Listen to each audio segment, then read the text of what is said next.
Hi, everyone. Welcome to another edition of the Livin The Dream podcast. I am your host, Rishi Barran, and I have a very special guest today. Jake Rongholt is with us, a guy I've known for a long time and someone who I've worked really closely with and really enjoyed working with because he's just such a great guy. By the way, I am a course director at the Dan Patrick School of Sportscasting, working with students to help them go after their dreams. That's what this show is all about. It's a chance for them to reflect and share some of their secrets to success and a little bit of everything along the way. Jake, thanks for making time for us today. I know you were up till like 2 a.m. last night covering games. How are you? I'm doing fantastic, and I'm wide awake now. I promise you, as we're recording this. So it's been quite a whirlwind, let's just say, the last 4 days, but I'm loving it. Yeah, that's what it's all about. Jake is the weekend sports anchor, and he's a weekday sports reporter and anchor a lot of days too for WGEM in Quincy, Illinois. It's a great opportunity for him to get some experience. He's done an amazing job there. I've seen a lot of his clips and already a lot of progress from him. And Jake, we're talking dreams today, and we're going to start with the first big question, which is, where did the dream of becoming a sportscaster start for you? Well, first off, I didn't know if this was a Van Halen podcast when you said dreams, but I digress with that. My dream came along back when I was a kid, actually, in Minnesota. I used to tape NFL primetime on ESPN, and I used to mimic Chris Berman all the time, and Tom Jackson as well, and Bill Pito, the judge, when he was doing it. And I always, like, one of my favorite things to do was to play Bill Pito because he was the lesser known guy. So I would try to channel the way he was talking it and kind of like emphasize my voice a little bit. Another thing is too, it was just something that me and my dad connected on. He used to work overnight shifts with Northwest Airlines back at this time, and now he's at Southwest. And he came home around 7 a.m. and he would take about 15 minutes, come out, and he would make a bowl of cereal for himself, and he would turn on SportsCenter, and we would watch Dan Patrick and Craig Kilborn, or we would watch The Big Show with him and Oberman and all that kind of stuff. And that was like our ritual, every weekday morning, especially in the summertime. So yeah, I've always loved sportscasting. I've always wanted to just be part of this business, and I've worked my way as hard as I can to get to where I am right now, and I'm just very blessed to be in the position I am right now. It's great to hear that, looking back and thinking about the roots of where it all started for you and how passionate you were about it. And that's one thing I've always respected about you, is your passion and your knowledge about sports. You're up there with the best we've had in terms of sports knowledge, not just modern stuff. You've done your research on the history of every sport, especially football, where you're extremely knowledgeable. But there's a difference between being a sports fan and doing this for a living. When did you start to think that this is something that could be a career for you? I felt like it was just, like the passion that you talk about for sports. And another thing is that people were telling me that I had something, and then I would have to go back to my first time going to college, and that was St. Cloud State University. And I was just working as a camera operator. I was just trying to get my feet wet with the college television station, and this guy named Kirk Carstensen has seen how hard I work for him, at times. And he got sick one day, and he called up the sports director and said, I'm going to be out today, but I want Jake Rongholt to do sports. And when I got the news, I was just flabbergasted. So I remember this. I went into this little dressing room right here in the college campus. I found this suit from 1982 at this point. I mean, this was even before the movie Wall Street was made. My hair was all over the place. I called Joe Mauer. When Joe Mauer hit a home run, I did Got Milk, because that's exactly what his campaign he was running for. And that was pretty much all I remember at that point. And after that, I tried out a year later, and the new sports director put me in, Jody Norstad. He put me in for Friday sports. So every Friday I was doing sports for them, and I had a blast with it. Unfortunately, I also had an ego, and I burned my bridges, but I was able to rebuild them. The fact is that when you feel like you have failed, that is actually when you are at your best, because you are able to rise up. You're able to have that moment where, the Phoenix rises, and you want to be able to become something great. So, during my time, I went to Illinois Media School in Illinois, and then I went to Full Sail University, and I got humbled. And the fact is, everywhere I went, it was St. Cloud State, it was the military, for crying out loud, that were looking at me going, why are you in security forces? You should be doing sports on television right now. You're really good at this. So I remember when I was in the military, I used to do play-by-play. I used to do my own podcast. I was doing movie reviews, just whatever I could do to practice up. I had a broadcasting coach named David Brody, and he really helped me put together all that kind of stuff.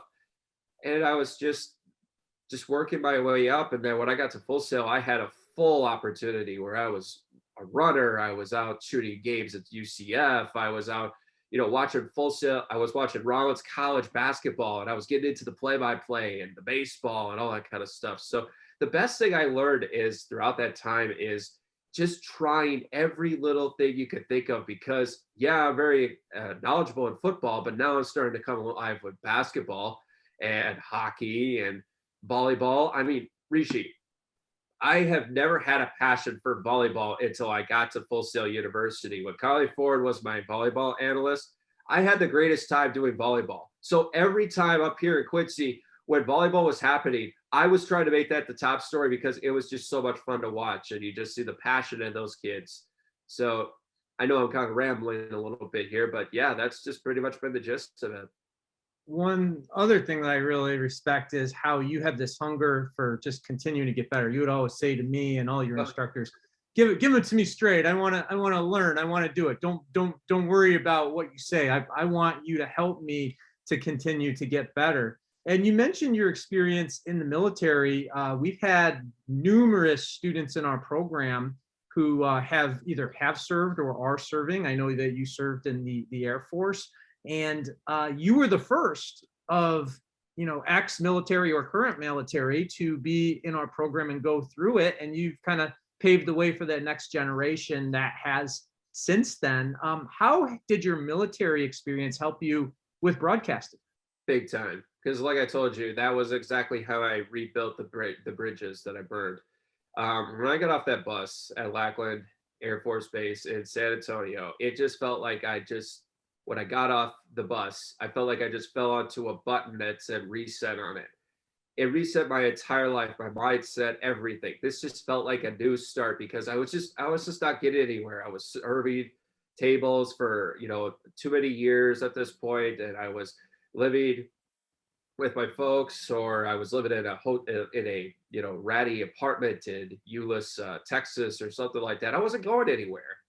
And the military was a huge opportunity for me, because I was basically getting what I needed: discipline, humility, and keeping that passion, but also at the point trying to find a way to control it and also take responsibility for your actions. So, I mean, I've done that. I'll never forget this one time. When I was in my first couple months of security forces, we had this new flight chief, Sergeant Scott York. And Sergeant York really saw something in me. I don't know how he did, but he did. And it wasn't just sports. And he said, look, I want you to use the same passion that you use for sports into this job. So he gave me a challenge. He said, I want you to go through the entire security forces manual, and then I'm going to quiz you. Now, this happened the night of the Super Bowl between the Baltimore Ravens and the San Francisco 49ers. And I was more into that game than I was into the manual. So I go in there and I bombed. He got me to tears. And the one thing is that something that he just saw in me.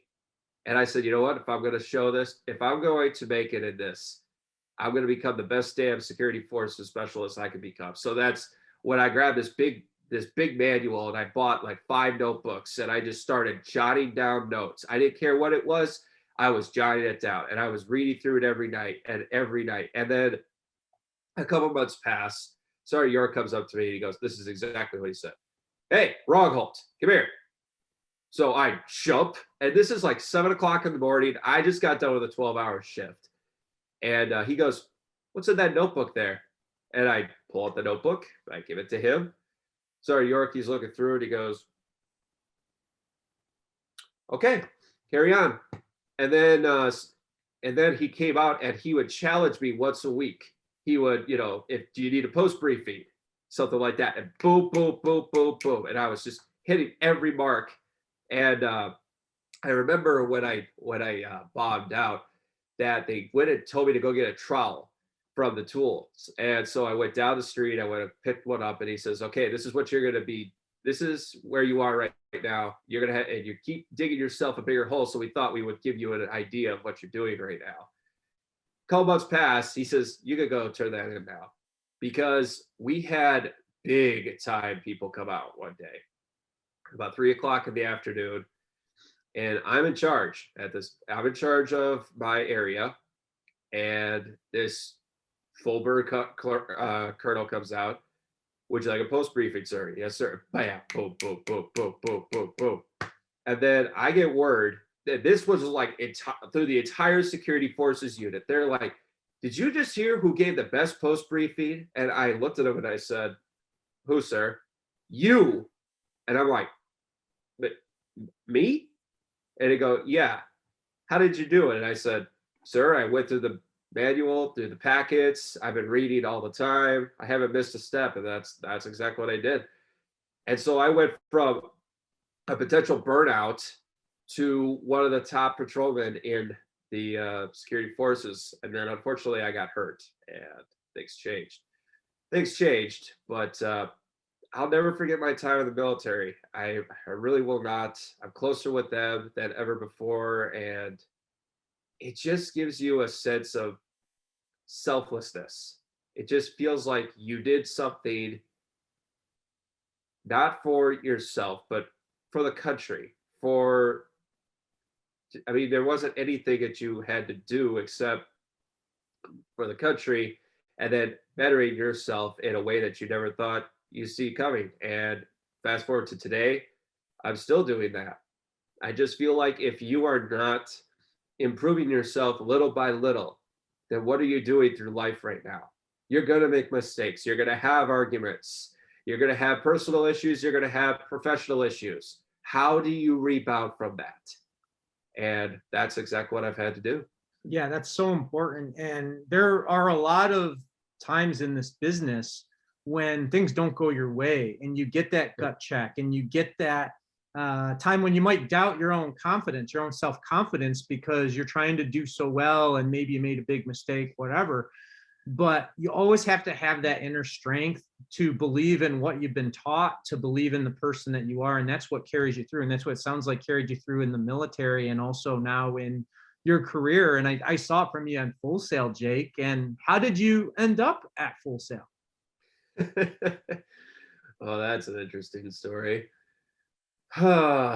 Well, so I used to work for a recruiting company that would help out recruits try and get their opportunity at a college scholarship for athletes. And I loved the job, but it was part-time. And I was in Chicago and I didn't know, I just had a fork in the road. And I said to myself, what am I going to do?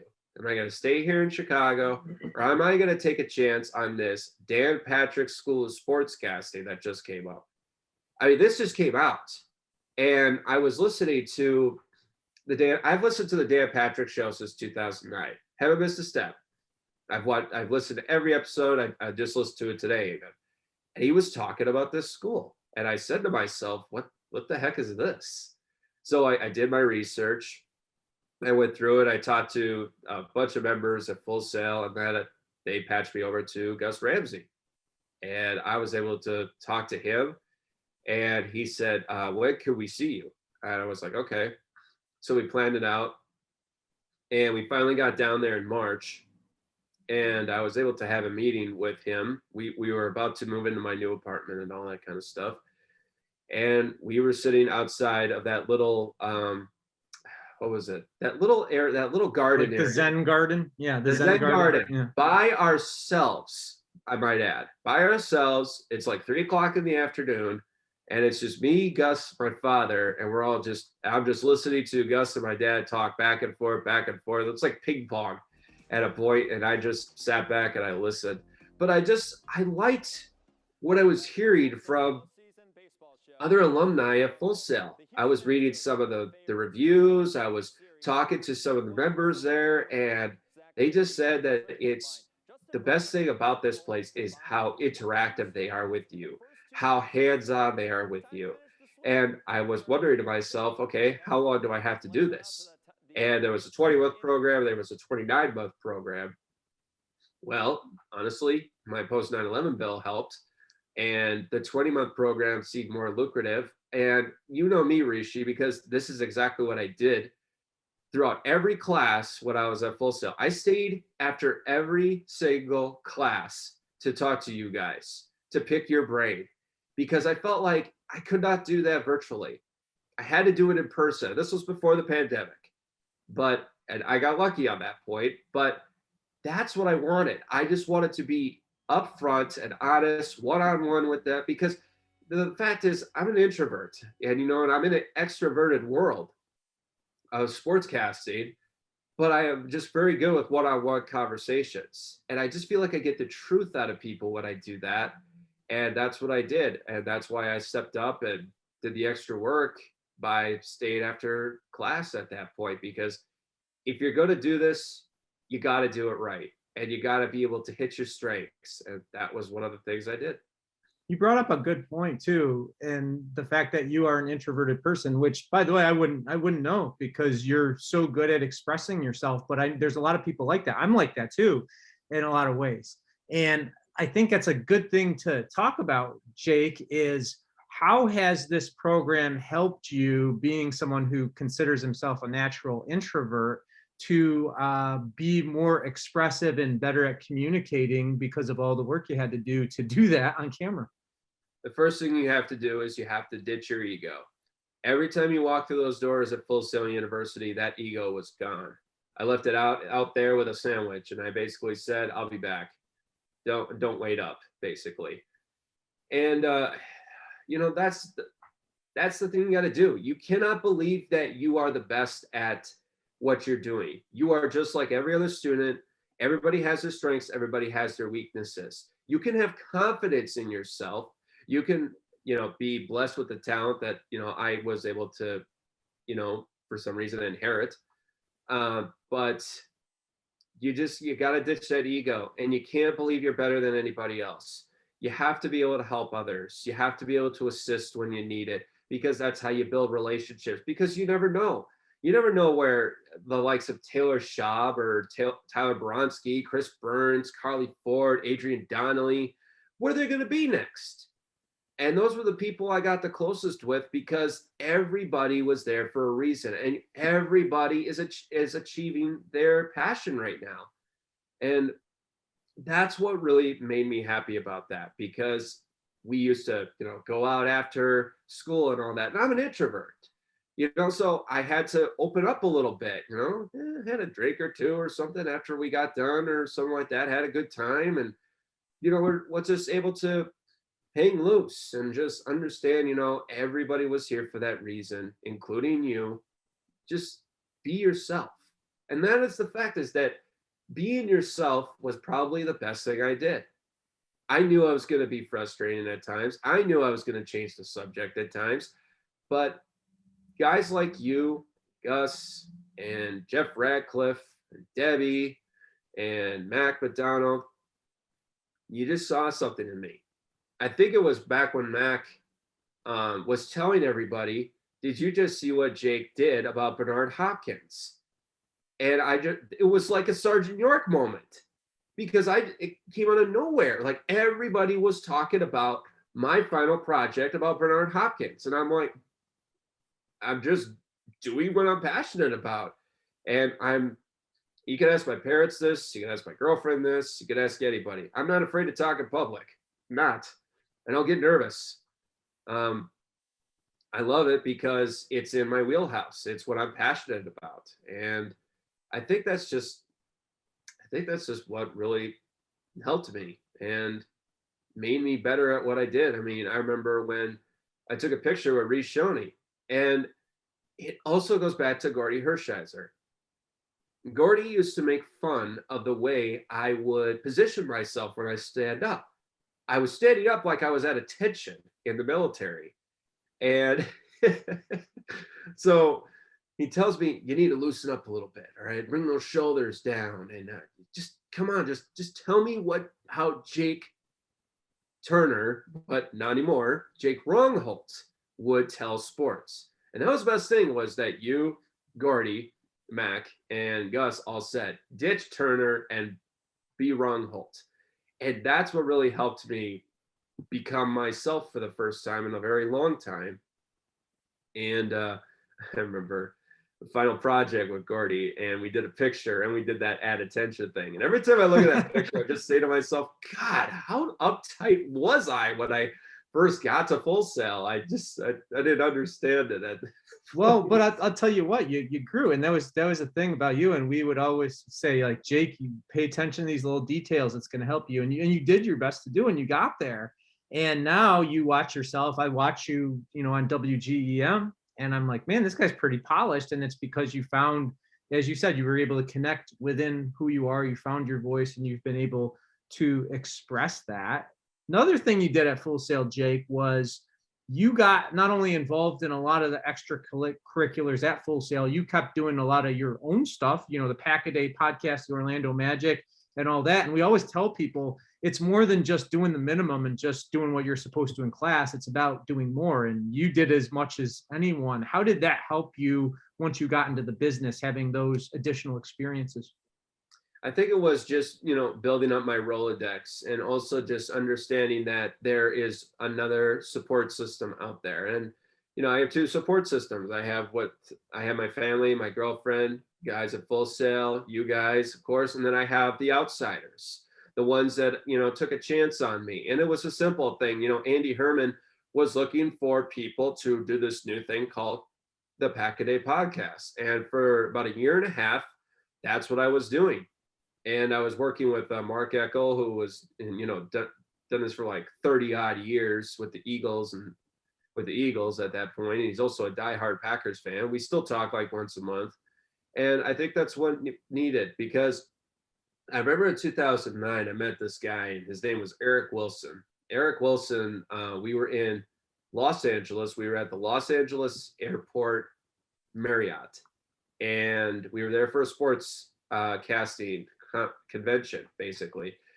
And I was meeting a lot of big people, but I was so introverted at that point that I just felt like I did get there, but it was also because some people just saw it. Like, I remember this one time, I was just by myself and I'm just writing down notes, and this guy comes up to me and he goes, "Hi, I'm Sean Sharif." And I said, "How you doing?" Jake Rongholt, nice to meet you.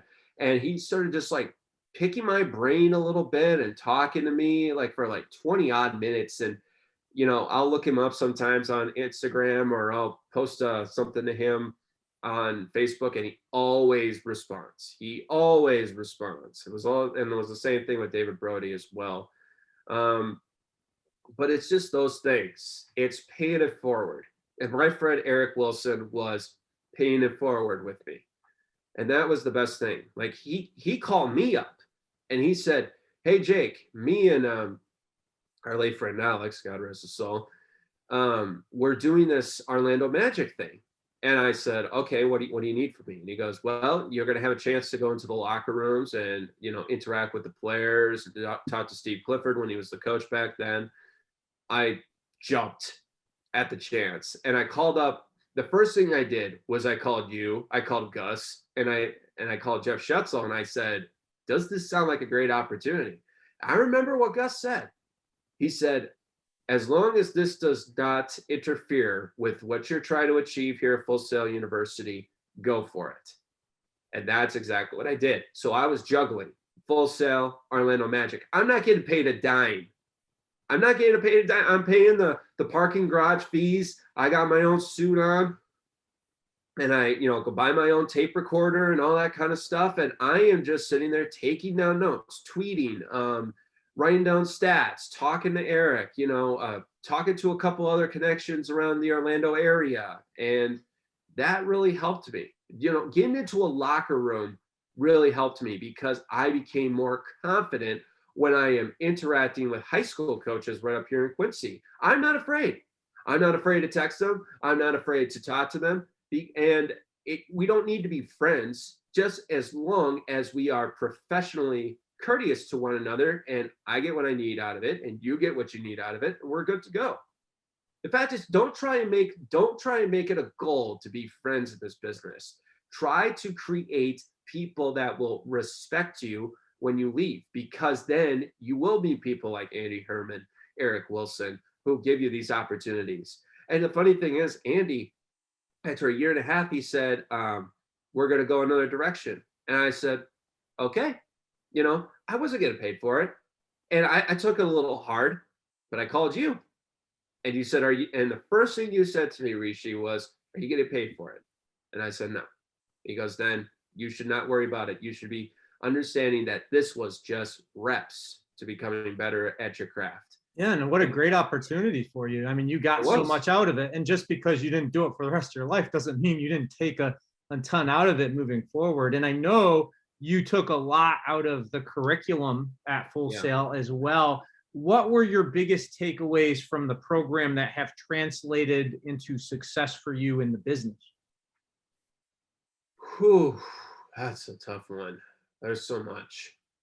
Well, first off, I'll say that you and Jeff Radcliffe and Gus all set me up for 10 to 15 minute sportscasts. When we did Quincy High School versus Quincy Notre Dame, we did a full-on live football broadcast. Wow. So I was there for the pregame.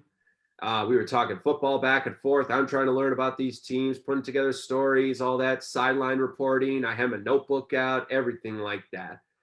And after that, we found out the game was going late, and I was back at the station already. So I get this phone call, and it's Chad Mahoney, my news director, and he says, "Jake, you're doing Sports Extra tonight." And I said, "Okay, let's get to it." Throw my suit on, got my tie ready to go, everything. I'm sweating to death. It's hot outside, so I'm in a cool newsroom at this point. I didn't care. Slicked my hair back, went up the steps, and there is two news anchors right there. They're about to introduce me, and I'm doing Sports Extra with Jake Rongholt. And this is 10 minutes. And I have to be passionate. I have to be excited. I also had to be monotone for the next 10 minutes. So I was like, okay. So I did it. And I had me like one slip up, and that was it. And then suddenly I hear this. And I'm like, what just happened here? And, the news anchors are like, my God, that was great. That was terrific, Jake. Nicely done. And I just took it as, well, thank you. I appreciate it.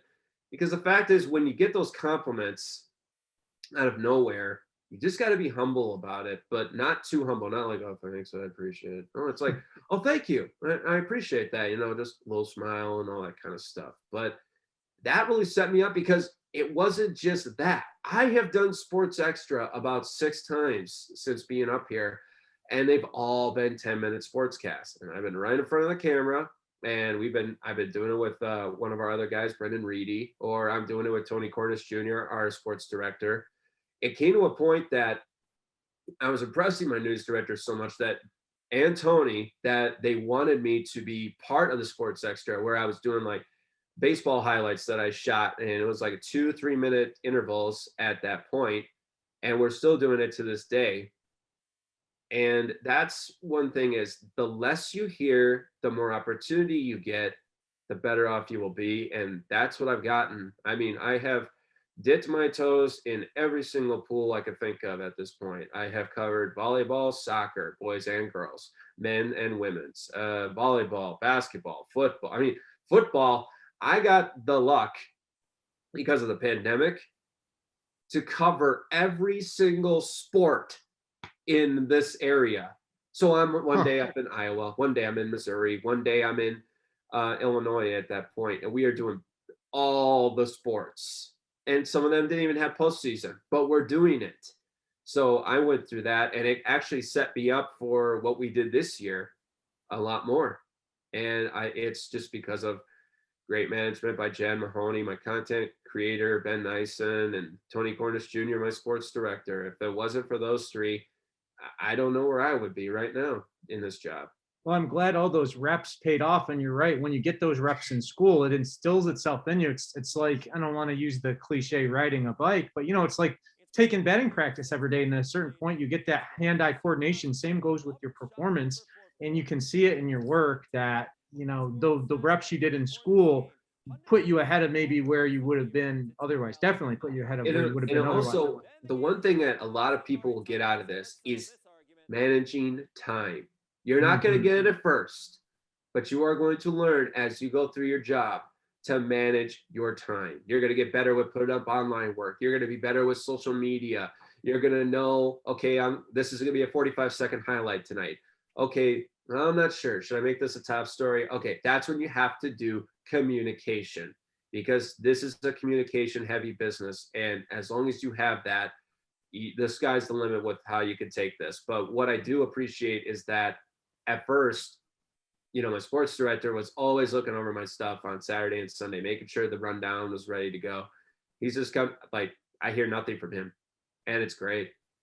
And I appreciate that. It just shows, with as less as he says to me, just the trust that he has that I can get something done. And that just means a lot to me. So, it actually helps being an introvert, because when you listen more and you are able to observe more rather than talking, you could see those little things like that, and you can read body language like I can. So we're talking to Jake Rongholt. He's the weekend sports anchor at WGEM in Quincy, Illinois. And we've touched a little bit on it, Jake, but this leads us to the next big question, which is, what's it like living the dream right now?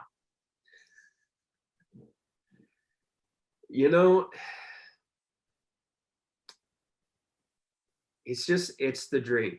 A dream just keeps you fighting to get better, to continuously create what you're trying to accomplish. That passion, as long as you have it, is going to be with you for good, and people are going to see it. I just went through my first year, and I just go back to my second week at WGEM. It's actually the anniversary of it this weekend. It was my birthday weekend, and I turned 35 in Springfield, Missouri, in the middle of a rainstorm, and I was covering a state tournament. And I just said to myself, what happened here? The reason why I got it was because we were doing Quincy and Quincy Notre Dame basketball. So everybody at WGM Sports was working that, and it was me. So my news director put trust in me and said, go do Monroe City. And I'm like, okay. So I packed up my bags, got my suitcase, and headed out. And the dream is going to be messy. It's going to be a roller coaster. But at the end of the day, when you put your head to the pillow and you wake up the next morning, you say to yourself, oh, I got to go work today. Oh, I got to go get this story and this, that, and everything. Once you're doing that, you're done. Because if you treat this like a job, then you're not meant for this business. You cannot treat this like it's a job. You have to treat it like it is your dream. You're just getting paid for it. You're just getting paid for it. And that's the best thing about it. I love that I can throw on a suit on Saturdays and Sundays and do sports. Sports 5.5 minutes, 3 minutes on Sunday. I like that I get a phone call and it's, hey, Jake, you're going to be doing sports this week. Brendan's going to do these 2 days. You're going to do these 3 days. Oh, okay, no problem. Like, for example, Tony is going up to Illinois this weekend. He is covering the boys basketball tournament for all classes here in the Prairie State. So I'm in charge of the sports desk. Brendan's going to be out at Champaign, and he is going to be shooting for Liberty at that point. So Thursday, Friday, Saturday, Sunday, I'm behind the desk. And I just, pinch me, honestly. I was watching it this morning and I just said to myself, there's me. I can't believe this is happening right now. And even when you get down on yourself, you go to family, I go to my girlfriend or something like that, or you, for example. And I just got to remind myself when you're down, you're on freaking TV, dude. Yeah. You are on TV. You are suited up. You are loving what you do. You are creating content. You are typing up stories, and you have the freedom to do it. And you're getting paid for it. And I was also blessed to have good management as well. So yeah, it just feels like pinch me, but just never come to the point, even if that thought comes in your head where you say to yourself, oh, I gotta get up, I gotta go do this, do that. You gotta just be like, no, I get to go create a story. I get to go create content. I get to go shoot highlights, and I get to plaster that up on a plasma TV in a household or on a computer. And I get to say to myself, I did that. I did that. That was worth the roller coaster ride I just went through. I got that. I posted that. So it was funny. I got done with, I drove 3 hours out of my way yesterday. I got home at 2:00 in the morning, and I kept saying to myself, I just left a boys basketball sectional, super sectional. Yeah, they lost, but I was there. I was doing things that I have seen people do when I was a kid. When I was a kid, Randy Shaver, Carol Levin, Mark Rosen, WCCO, Joe Schmidt, KSTP. Those three guys were doing it like it was easy. I remember when Randy Shaver did a Sports Extra high school, and he would always be live on location at a football field. And then I was doing it this year. Doing boys basketball or girls basketball, and I'm out there doing a stand-up. It just takes you back. And that's a good way to look at it, is think about your dreams as a kid of doing it. Now you're doing it, and you're right. It's easy to get caught up in the grind and think about all the difficult parts of the job. But if you always keep in your mind why you're doing it, why you got into it to begin with, it helps a great deal. And I'm glad you brought up the grind, Jake, because that's really important. I don't think a lot of people, when they graduate from our program, as much as we try to get it in their head, what it means to cover local sports in a hyper local market, what that actually means. So can you give us a breakdown of what a day is like covering local sports in a hyper local market? Well, funny you mentioned that. I would have to say, okay, I'll give you a good example. So last, I think it was Friday, 2 Fridays ago, we needed somebody to do a national letter of intent at Hannibal High School. And my content creator said, Jake, could you go do it? Yep, no problem, I got it. And that's what I had to go do. So I went down to Hannibal, 10:45 in the morning. I've had a few hours of sleep. Yeah, sure. And I had to put that all together, went back to the newsroom, took a couple hours off, and then I jumped in the truck and I went for about a 2-hour drive, and got back to the station, got to cut it all, put it together. And the funny thing is I was doing sports that night. So that happened. This is not an easy job. I'm not going to lie to you, but it is so much fun being challenged over and over and over again. It is great to sit in a sports meeting and say, look, I got this idea for this story, or hey, this is where I'm going to be shooting tonight, or something like that. We haven't really had much time to do stories. We've been doing basically highlights and all that stuff for the postseason because we're covering Missouri, Iowa, and Illinois. Now we're down to a couple of teams, which is nice. But it's just, the fact is, I'll start this off. I'll bring up a great example. Last Saturday. So we have Quincy, Notre Dame in the state championship for girls basketball. We have 4 games down in Missouri that need to be shot. So I'm saying to myself, this is a basketball-led thing. My day started at 10 o'clock in the morning. I'm not supposed to be there till 2. but we needed the content. I had to get to Moberly because the game was at noon. So it was 90 minutes away. I jump in the truck. I call up Brendan. I make sure that he is headed up to Normal to cover this girls' championship, and I'm staying on the phone nonstop. Boom, boom, boom. Okay, we're good. All right. So I go shoot this game at Moberly. I'm there for 20 minutes. I jump in the truck, head an hour down the road to Kirksville at Truman State University. I cover Marion County girls basketball, North Shelby boys basketball. I go into the truck. I cut a bunch of highlights because I'm saying to myself, there is no time to kill. There is time to put these highlights together so when you get back to the station and you're a couple hours away from going on air, you don't have to worry about cutting this video. You can just type up the script. So there, I'm managing my time. It got so much fun at that point. I called up Chris Burns, and I was able to go take a couple hour break, have a steak dinner with him and hang out. But before he got there, I'm on the phone talking to my news director.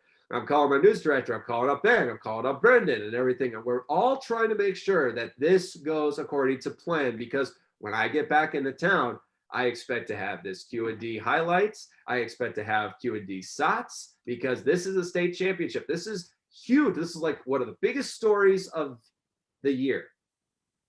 And that's how it went. So jump back in the truck. I go 90 minutes back up the road, back to Quincy. I am typing up a story. I am putting together. I am putting up the rundown. Okay, this is what's going to lead tonight. All right, 15 seconds. No, actually, this is a bigger story. So 25 seconds on cam. Let's do about minute 15 highlights. How long are your sets, Brendan? 55. Okay, run that. That'll work. Let's see, how many minutes? So I got about 2 minutes left. Okay, let's make this 45 seconds, 30 seconds, 30 seconds, 30 seconds. Okay, that'll work. At the same time, I'm waiting for one of our sister stations to give us the clips for South Shelby girls basketball. It comes in at 9:15. So I have to put that in, and I'm typing up a script, and all right, we're all ready to go here. I am double checking, triple checking, making sure that my supers are correct. Everything must go according to plan. So I thought. So I did sports, went well, but then I thought to myself, hey, if we're going to do a retake, if we're going to do a web, I want to change the beginning of this story. So there's a laptop right by me, right by our news anchor. I jump on the chair and I just type up the beginning of this story. It is actually the biggest story. I felt like I said the word one too many times. I said, this is a little too much. Okay, let's say if I go, all right, one game, and then I took every one I took out of, it actually flowed. I was like, oh, this is all I got to do. Let's shorten it up, make it nice. Just like what we've been teaching you guys for 20 months, right? Exactly. It works, right? You're not going to get it right the first time. So if you get that opportunity to have a second rep and you're going to be doing it for web, do it, but make it better. Like if you have some stories that need to be floated, okay, go back down the stairs. I've lost track how many times I've done that this month. I've gone down the stairs after we get done with sports, and I am unfloating, as they call it, these stories that I was not able to put up on television, but on web I was able to. I had 3 different stories because I felt like this was hitting our audience. That's how I felt. So I get that done, and it's about 11:30 at night. I have been working 12 hours, but I didn't want to end because all I had left was web. So when I got done with that, I type up the web stories, boom, done. I'm out by midnight, and I go home. And that was my Saturday. But it is all worth it, because when you see the look from my news director, or you see it from my content creator or Tony, that's what makes you say that was worth it. That was worth all of that. Yeah, and sometimes those hardest working days have the most satisfaction. They may not be fun the whole time, but once you nail it, it's the best feeling in the world.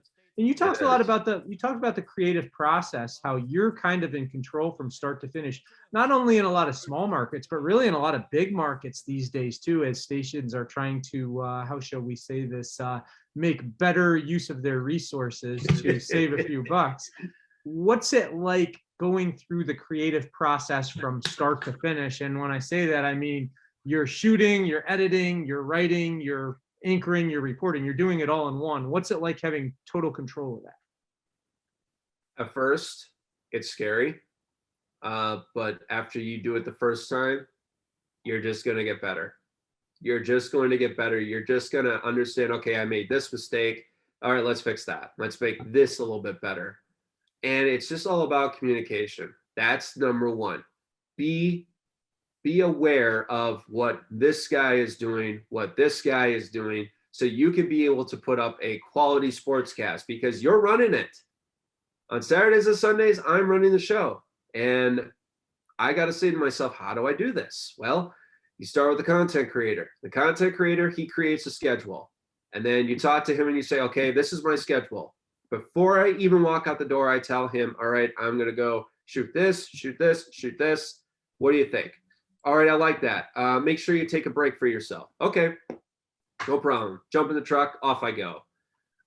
If he needs to be updated on something, I let them know.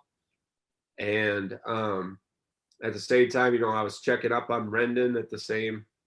But man, that's a tough question to answer, honestly. Because I total control. I've never had that. I mean, control of my own sportscast, yeah, in school, but never at a job that I truly love. I've never had total control. I've never had people come up to me and say, "Okay, Jake, what do you need from me?" Like Well, but what I mean by that is you're shooting the story, you're editing it, you're writing, you're doing every part of it, right? So that's what I mean by that. Oh, okay. I see what you're saying. Okay. I see what you're saying.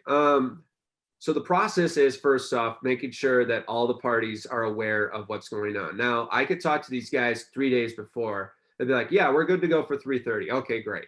The day of, always, always, always, always follow up. Follow up on the day. And I'm talking like 2 to 5 hours before you're supposed to do this because it could change. I had that happen to me once. Where I found out that a game was going to be done an hour early, which means, oh, I have to do the interview an hour early. So I text the coach and I say, okay, what's going on here? He says, all right, the game was moved to 6 o'clock. So from 7 to 6. All right. Are we still good for 3:30? Yeah, I can do 3:30. No problem. I was like, all right, good. So I text my sports director. I tell my content creator, all right, I'm going to Fort Madison. I'll see you later. And I go up and I go do it. And it's just all about following up, because when you do that, you give the idea to your subject, you give a damn about this, you do. And that's what I want everybody to do. When I go to a high school, I go to a basketball court, I go to a volleyball court, I go to the football field. When I'm there about business. And my job is to, hey, I need 40 seconds of shots. Give me as many players as you can. All right, got it. I get 3 players. They gave me 2 minutes of their time, and I was able to, put it together. So when I was doing this for a package, I would go take care of that, and then I would come back. And the first thing you do, you got to start creating the body of your story. And the way you do that is you start with the shots. You go through the shots and you say to yourself, okay, what kind of story are you trying to do here? So there was one where Quincy, Notre Dame, girls basketball was part of a basketball tourney at John Wood. And, simple, oh, okay, I'll just do a story on that. So I find out that it's the head coach's 50th birthday and that the girls are surprising him. Oh, so wow. I change it up on the fly. That's the thing about your story. It's never going to be A, B, C, D. It's going to be like A, B, D, E, F, C, because it could change. There are times where I've had to change my story multiple times, and I'm like 2 hours from air, but you got to do it, because if it doesn't feel right to you, then don't do it. I was able to turn a story from Quincy, Notre Dame, basketball at this tourney at John Wood, to Eric Oren's 50th birthday celebration, minute 15. And some people said that was actually probably one of the best stories I've done yet. Wow. And I did do a stand up or anything like that, because I was reporting it from the plasma on a Sunday night. And so I put the SOTs together, and I put my script together, I go voice it, come back, and then I put my voice between my SOTs, and then that's when you put the B-roll together. Because otherwise you're going to get caught up in what did you call it when it comes to B-roll. If the B-roll doesn't match with your words or even your subject, then it just looks like wallpaper video. Yeah. Oh, we just said it together. Jake's, you owe me a Coke. Anyway, so that story went on, and like I said, it wasn't like going on a merry-go-round. It was like going on a roller coaster, and I'm talking like Six Flags Magic Mountain style. But at the end of the day, you just look at it and you say, I did all that. I like how I scripted that. I like how you keep saying that you're updating the process as it goes, because sometimes something better comes along than your initial idea. And that's important because you want to tell the best story that you've got to your audience. So good stuff, Jake. Yeah, absolutely. All right, let's get to the last big question, which is where do you hope the dream takes you from here? You've put in your, we call this paying your dues, this first job, getting that experience, doing all this. But I'm sure you got big dreams to continue in this business. Where do you hope your dream takes you next? I hope the next place that I go, first off, a little warmer. But at the same time, I want to get to the next level where we're covering not just high school, not just college, but professional teams.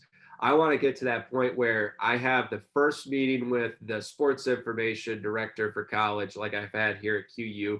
I want to be able to talk to the director of PR for this NFL team, for this baseball team, or for anything like that, and introduce myself and say, all right, how do I keep myself, from getting in trouble with you guys, or gotcha journalism or something like that.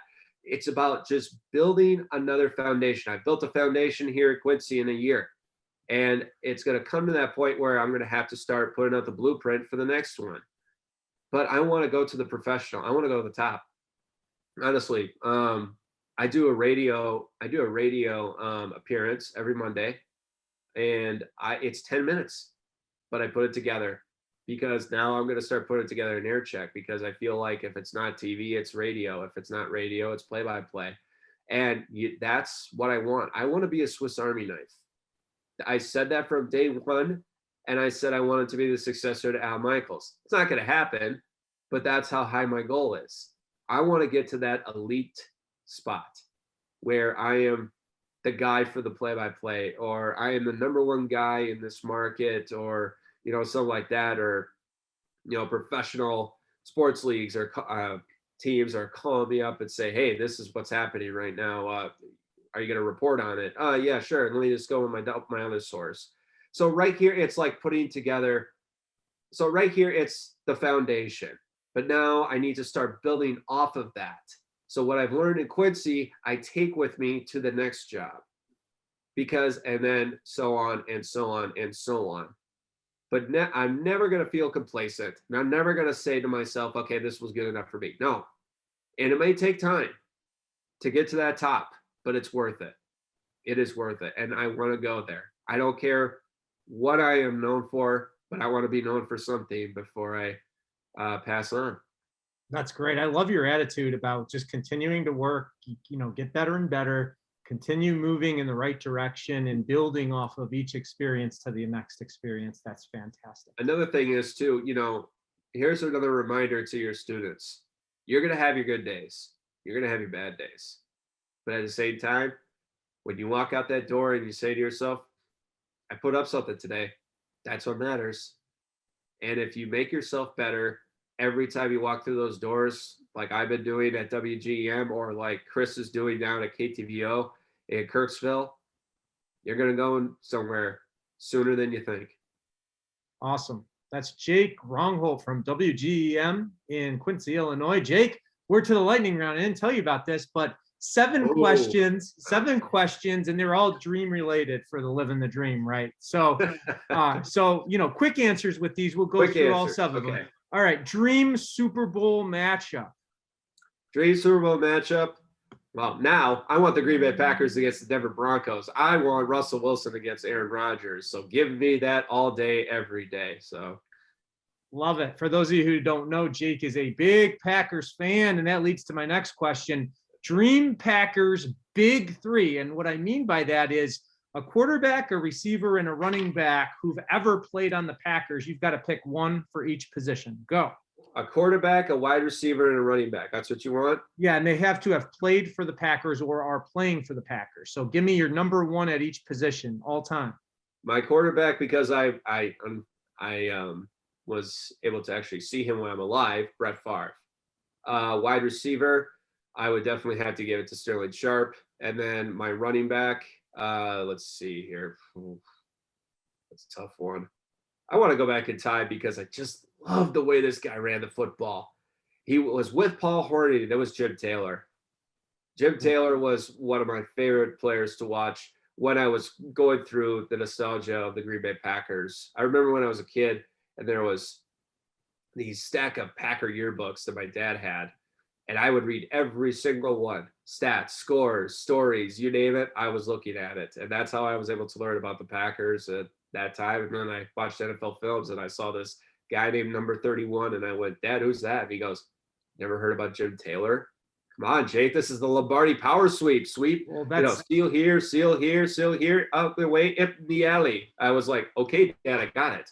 I like that you went with an old timer at running back. I expected new guys for quarterback. I can't think of a good running back. No. Well, there are some, but that I like that you had to go old school. I like it. All right, back to the rapid fire. Dream Monday Night Football booth. So you got to pick who's in the booth. The three people in there. One play-by-play, two analysts. Oh boy. I know a lot of people would say, Howard Cosell, Don Meredith, Frank Gifford, but Al Michaels. I want Al Michaels back in the Monday Night Football crew, honestly. I think that was his bread and butter. All right, so who's the other two? This is rapid fire. You got Al. Who's the other two? Rapid two. I guess since I'm hearing it right now, Troy Aikman. I love Troy Aikman. I love the way he talks football. I love it how he doesn't make it about himself. And then another one. Oh, boy. That's tough. Right now? Just give me an answer. Your time's run out. Oh, okay. So it's run out now? All right, fine. Emmanuel Acho. All right, good. Remember, this rapid fire, Jake. We got to get to the finish line. We got to get this in under an hour, man. All right, dream work assignment. Excuse me. What'd you say? Dream work assignment. Dream work assignment covering the Super Bowl. And the Green Bay Packers are in it. Awesome. All right. Dream podcast concept that you host. Telling both sides of the story, man. I'm so tired of this gotcha journalism. I want to tell the story like it should be. Great. Dream celebrity meeting. You can meet one celebrity. Who are you meeting?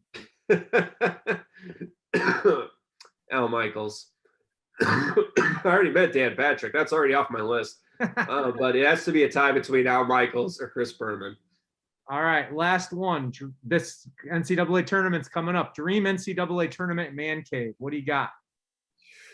I want Wisconsin and Duke one more time. That was the greatest championship I said ever man watched. Cave, Jake. Man cave. Man cave. What is that? It's like a room with stuff on the walls and stuff. So Dream Man Cave. Oh, okay. I got it. Okay. I see what you're saying. Packers, Badgers, Twins. That's what I want. Those are my teams. Oh, and then also I want my front four of all time when it comes to defensive line, because that's what I played. So I want 4 jerseys autographed and posted like right behind here. Just like my front four every time I walk through the door. Love it. That's a great answer. Yep. All right, Jake, thank you so much for joining us. He's Jake Rongholt. You can catch him on WGEM in Quincy, Illinois. He has done a great job of, serving as an ambassador for our program and doing great work. And I can't wait to see what's next for you, Jake. Jake, thanks for your time today. Absolutely. It was a blast, and it was great to talk to you. And just another shout out to your students. understand you're going to have those highs and lows, but just be yourself at the end of the day. Great advice. That's going to wrap it up for this edition of the Livin the Dream podcast. We'll be back with another special guest soon enough. Until then, keep on living the dream. We'll see you soon.